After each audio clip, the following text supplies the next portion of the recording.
Okay, welcome back to another episode of Cooking with Mr. Dan.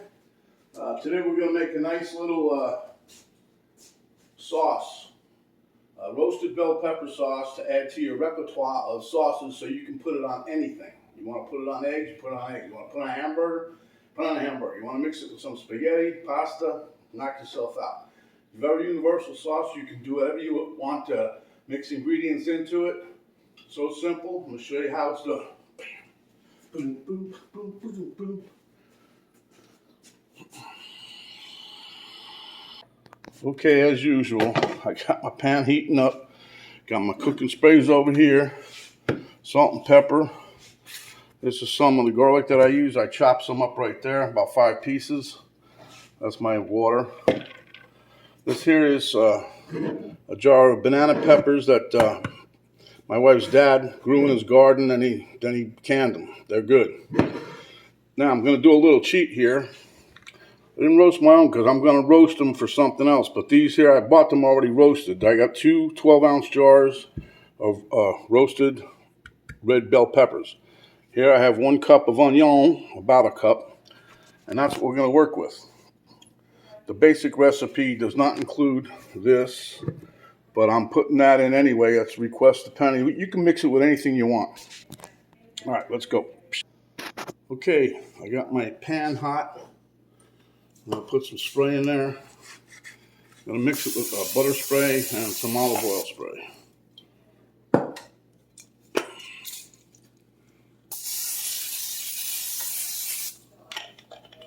And what we're doing here, we're just basically, the reason I'm doing it this, you can do it 2 ways. You can do everything cold and blend it up, and then you can heat it up. I want to bring all the flavors together before we blend it up.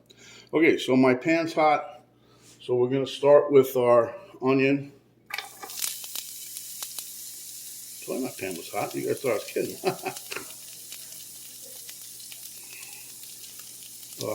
And I'll show you what we're going to need later on once we get to that point.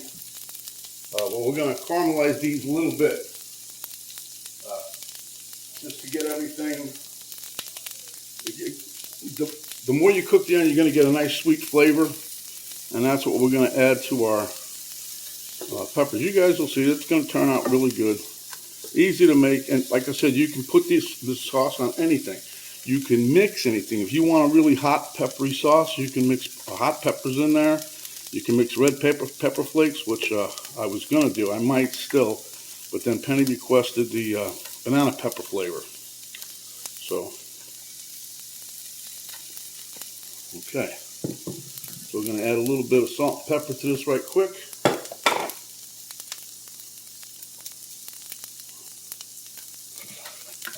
We're just going to let this render down for a few minutes, and then we're going to add in the garlic. Okay, as you can see, our onion is starting to get a little tanny color. And anyway, I'm going to throw the garlic in, and you very rarely see me throw the whole chunks of garlic in, but because what we're going to do, once we get all this stuff nice and happy, then we're going to take it and put it in a blender. Blend it all up till it's nice and silky, and then I'm going to run it through a screen sieve, and then that's what we should have, our nice sauce. Like I said, you can put it on anything. You can put it on eggs, you can put it on a hamburger, a hot dog, a burrito. Yeah, you can make the green chili sauce like that too for enchiladas. You know, you can make any kind of roasted peppers. You can make the tomato also. You can put tomato in there. I'm just doing, this is a basic sauce here. But it's very universal. You can put whatever you want in it, plus you can put it on whatever you want. There's no limitations. If you like the flavor, now if you don't like bell peppers, well, you should like them after you roast them, but okay, let's say you don't, well then, I don't know what to tell you, but it's a good sauce. You're missing out if you don't like it. That's all I can say. But we want to get everything nice and soft, and even though those peppers have been roasted, I want to make them softer, so when we grind them up, everything blends together nice, and hopefully I'm gonna have to look at it. If I don't think it's gonna fit in my blender, then I'm gonna use my food processor. But I'd much rather use the blender because it's easier to handle, see? All right, let this cook a little bit more, and then we'll put the peppers in. Anyway, while the onion and garlic is cooking a little bit, what I'm gonna do is just like a rough chop, watch your fingers on these banana peppers. Same thing we're gonna do with these. We're gonna slide these in there, get them all nice and soft. It's got a nice flavor. I got my peppers, I uncapped both of them, and I drained about, well, just about all of one jar, and then the other one I did about 3/4 just to keep a little of that liquid in there. So I put a lid on there, try to keep all the heat, kind of cook it down a little bit. So now what I'm going to do is add in Penny's banana pepper request. And we're going to stir that around a little bit. See, the onions and the garlic, they're getting happy. So now we got these peppers in there. And they're getting happy. I'm going to turn this up a little bit. And I'm going to take these bell peppers, the roasted bell peppers. And remember, these are two 12-ounce cans I got here, jars. Now, you notice the little black bits in there? That's the roasting from the skin. But how they do it, they zip these things through a massive fire thing. 1, 2, 3, they're done. If you wanted to roast them yourself, you can put them under a broiler, but you got to watch them because they'll cook real fast. Or the reason I did this, because you put them in the oven, you can do them at 350, 375, 400, but you're looking at, I don't know, anywhere from 30 to 40 minutes. Because you want the skin charred, the outer skin, and that's why you get all these black spots. Okay, so we're going to cook this down for a few. And once everybody's happy, you'll see. All right. We're going to cook this down, so we'll be back in a little bit. Okay, guys, as you can see, we've kind of cooked these down pretty much. They've been about 15 minutes. So now I'm going to get ready to put them in the blender. Let me get a scooper. Get this out of the way.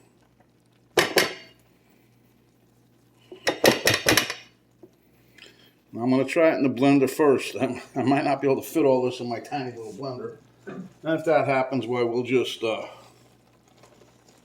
move on to the next thing, which would be the food processor. So anyway, let me see if I can lift you guys up a little bit here. There you go. So you can see the blender there, right here. Okay, so I'm going to scoop this out.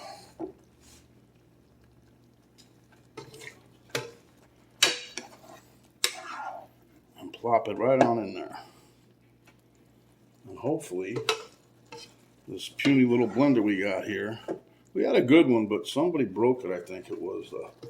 They dropped it. It was made of glass. It was an oyster or oster, whatever you call them. Then they replaced it with this, which, you know, it is what it is. I just use what I got until somebody gets me a little gift. All right.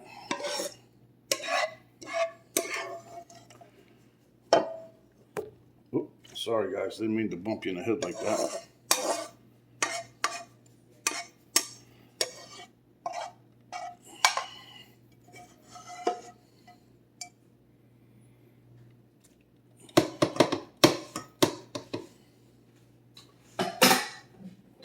Back here. Move this over a little bit. Trying to get every little bit of num-nums in here into this here mixer, blender. Now you want to blend this for a good long time because you want it to turn out silky smooth. Now you could use a stick blender, but that takes a little bit longer, I think, than the blender itself, or the food processor for sure, but I don't know. We'll see what happens here. All right, so We got that on there. And we're gonna hit it to a puree.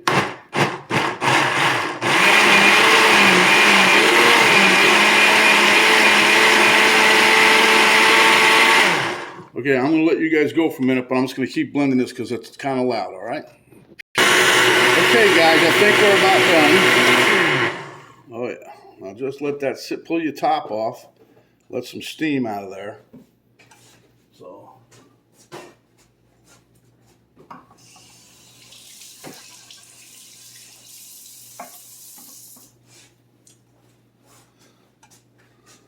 So I'm gonna take this lid off here so we can get a spoon and show you guys what we have.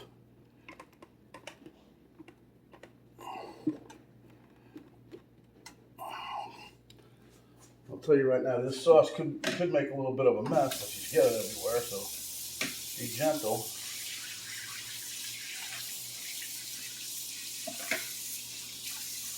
Okay.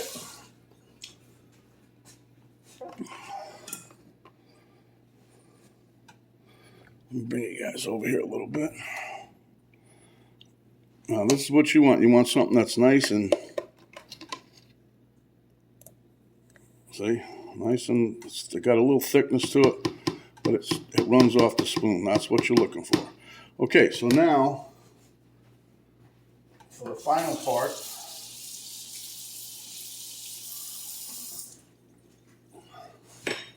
let me get the hold one, wait one. Okay, so you can see I have a strainer kind of set up over here. That's a professional strainer. It's called a Chinois or Chinois, whatever the heck it is. It's got like a double strain to it. But I'm just doing this because I'm trying to get, like if there's any black pieces in there, I'm just trying to strain that out. And I'm saving the jars that this come in, the peppers anyway, so I can use those as a container for my roasted pepper sauce here. Now, if you, I know that probably if you put some lemon in there and a little bit of olive oil, I bet you can make this stuff last a while, but I know it won't last that long. I mean, not because we're gonna eat it, but you can leave this in the refrigerator, I guess the way it is, for about a week or so.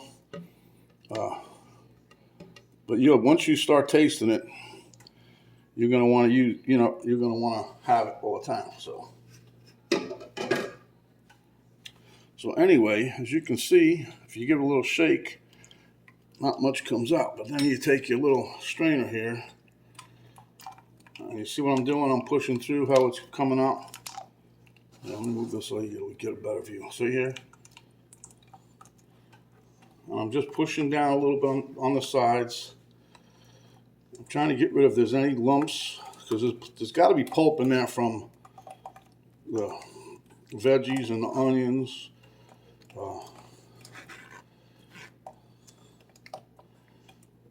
But this works good enough, that Chinois thing. I looked it up one day. I was going to say, if it ain't that expensive, I might get it. But unless you're going to be using it for more than just one or two recipes, wing it like this. Find some other method that you can use.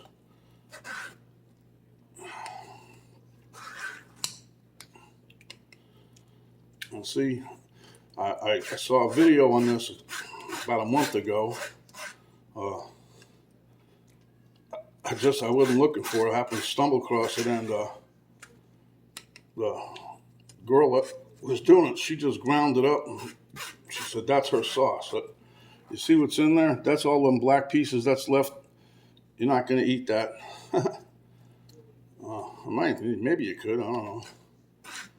But I'm just trying to show you, you want this sauce as creamy as possible, or as, I don't know, is that the word?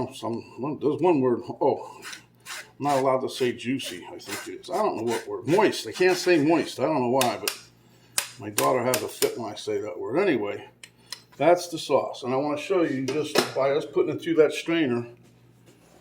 Look it's so nice.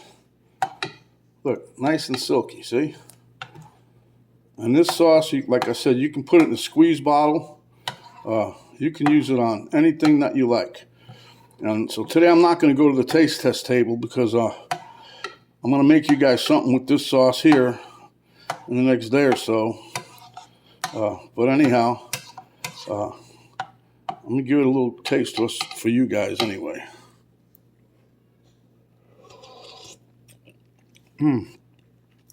That banana pepper really, yeah.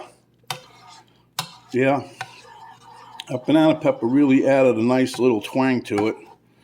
But the roasted bell pepper by itself would have been plenty good, but I don't know, my wife's on a kick of these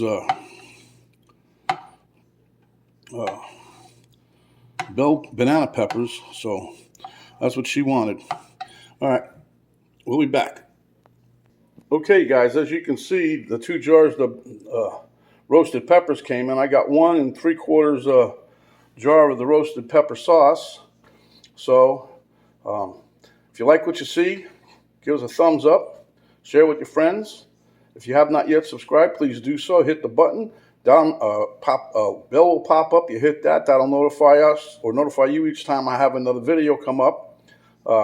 Then there's a little arrow down by the video box. Hit that. Drop down box will come down. That'll give you a link to our Cooking with Mr. Dan Facebook page. Give you a link to my daughter's artwork site and give you the complete recipe and how we did this today. Okay, so until next time, my friends, stay hungry. And when you are, come back and we'll make you another delicious roasted pepper sauce just like this. This is Mr. Dan saying we're out for now. Take care.